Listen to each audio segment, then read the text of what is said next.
గోవిందా అని పిలిచినప్పుడు వెంటనే పలికేది ఏది అంటే జగద్గురు స్వరూపమైనటువంటి కృష్ణ భగవానుడు ప్రతిస్పందిస్తాడు.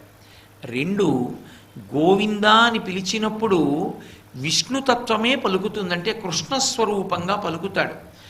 మిగిలినటువంటి నామాలు వేరు, గోవిందనామం ఒక్కటి వేరు. ఎందుచేత అంటే మిగిలిన నామములు గౌణములు. గౌణములు అంటే ఒక్కొక్క చోట ఈశ్వరుడు గుణప్రకటనం చేస్తాడు. అంటే అసలు ఆయనకి గుణములు లేవు. గోవింద నామానికి ఒక లక్షణం ఉంది.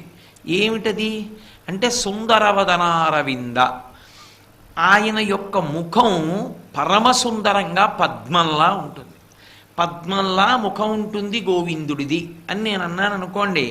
అసలు గోవిందుడు ఎలా ఉంటాడు అని ఒక విచారణ చేస్తే ఆయన 7 సంవత్సరముల పిల్లవాడిగా కృష్ణ భగవానుడు ఉన్నప్పుడు ఉన్నటువంటి